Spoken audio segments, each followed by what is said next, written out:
What is the essence of step one? Why do step one? Welcome again to another episode of the 1% in Recovery podcast, where we encourage you to laugh every day. Work hard in recovery, work hard in your jobs, in your business, in school, work hard in your relationships, just work. And also to love unconditionally. Just put much more love out there and watch much more love return. Now what we encourage people to do is to join the Facebook group, Recovery Freedom Circle. It is a community where we talk about the steps, recovery, dreams, goals, things that you have accomplished, things, whether it's a step or a goal, things that you are struggling with and you want other people to have a certain amount of feedback. Join the community where we talk about recovery, we talk about healing, we talk about love, and where we move forward. Link is down below in the show notes. Now, let's get into this week's episode. Step one.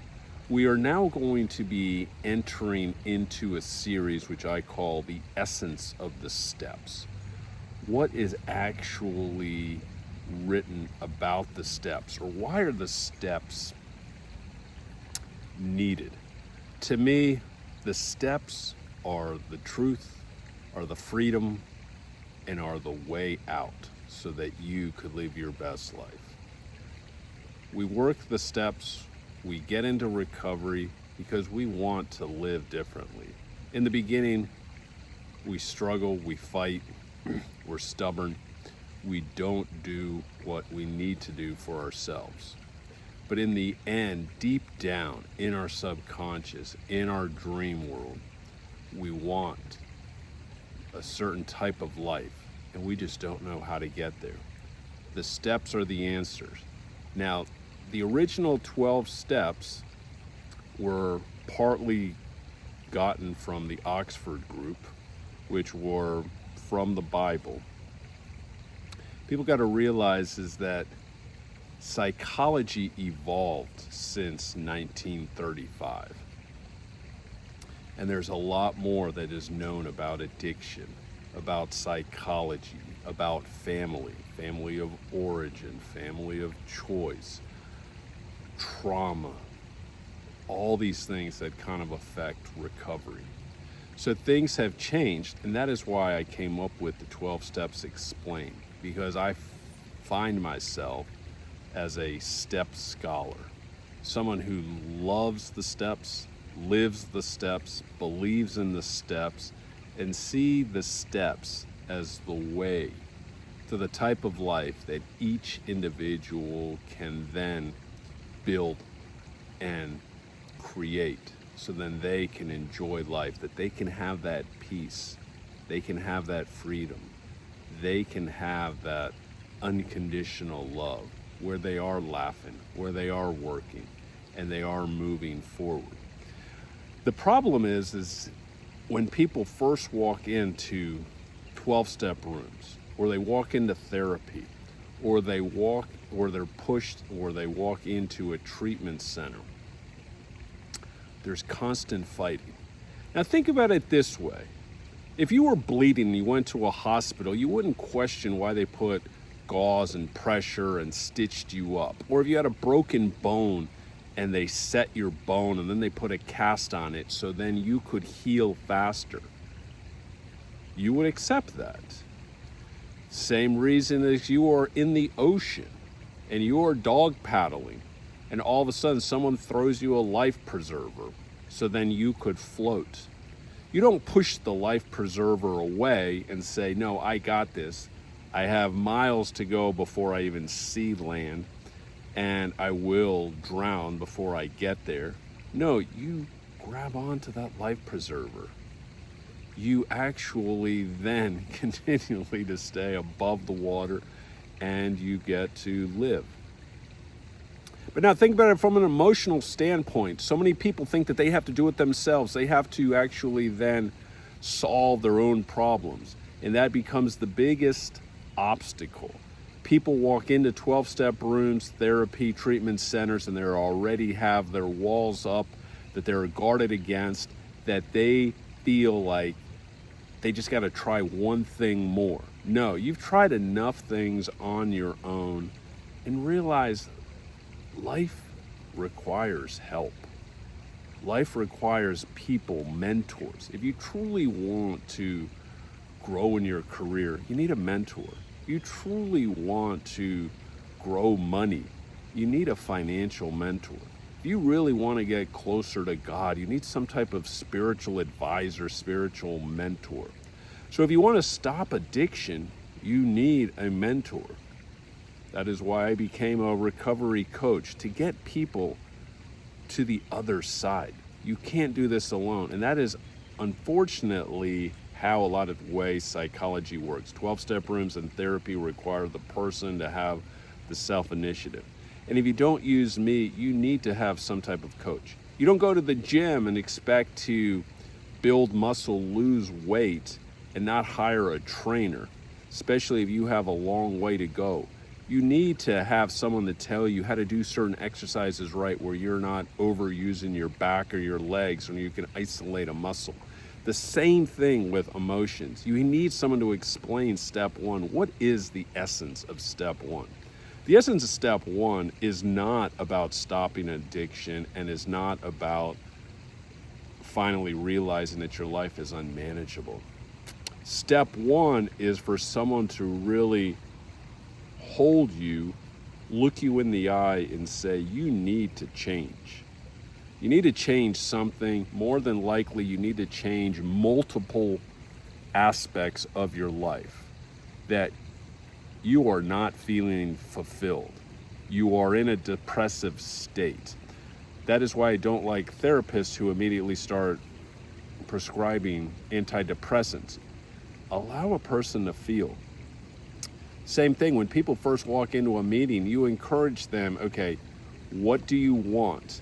You need to start addressing this today and tomorrow, because it'll be so easy to go back to your addiction, to gamble, to drink, to drug, because that is what is known, that what feels comfortable. Right now, a new way of life does not feel comfortable. So in essence, step one is about helping someone to really understand that, okay, we got to change. What can we change today? Can we stop lying today? Can we stop the addiction today? Because you can't truly assess yourself if you're still under the influence of a bet, alcohol, or a drug.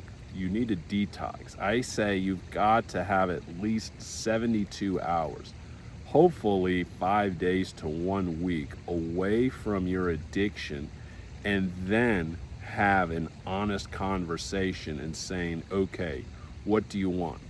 I always say is you've got to start establishing goals and dreams.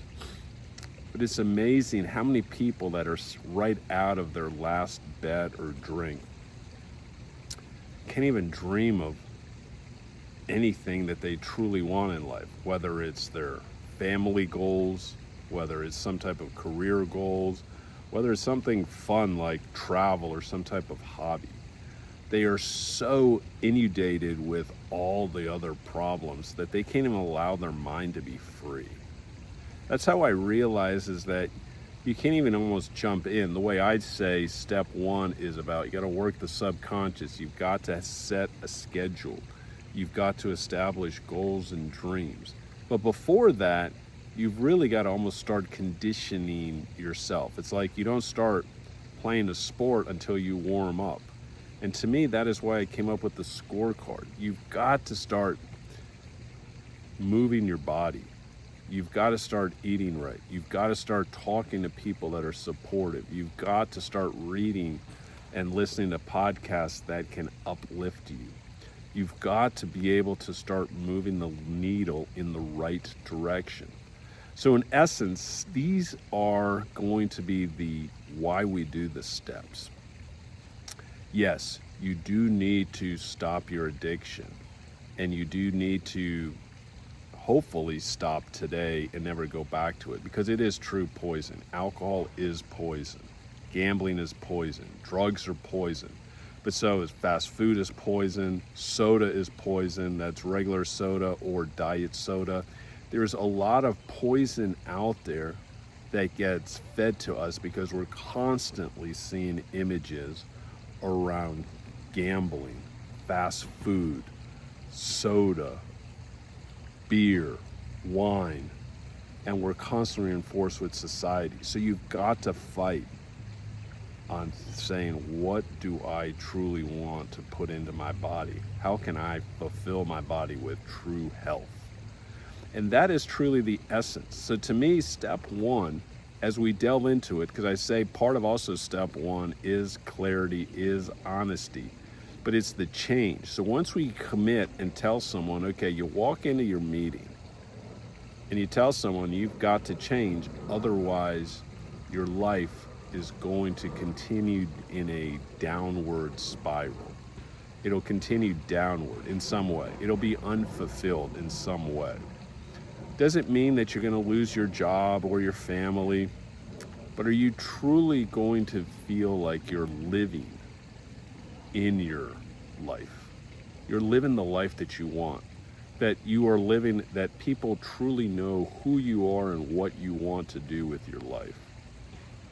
I'm a firm believer in writing down goals and dreams, but I'm also a big believer in getting the certain amount of people into your life that can elevate you, where you feel loved, where you feel supported, where you feel challenged, where you feel like you will get the best version of you. And so you have to keep looking at step one as, okay, change. What am I going to change? How can I start feeling safe and comfortable? And start doing that immediately. So many people waste so much time in recovery after they've wasted so much time in their addiction. I spent 20 years in addiction. Then I spent 3 years not drinking but gambling. So those kind of overlapped.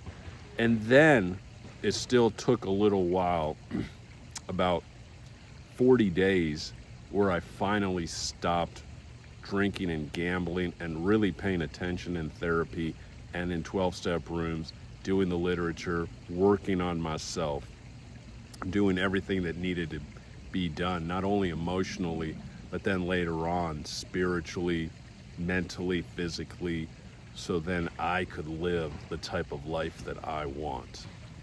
So with that, we are going to encourage you to download the Recovery Growth Scorecard so you can start on doing things for free.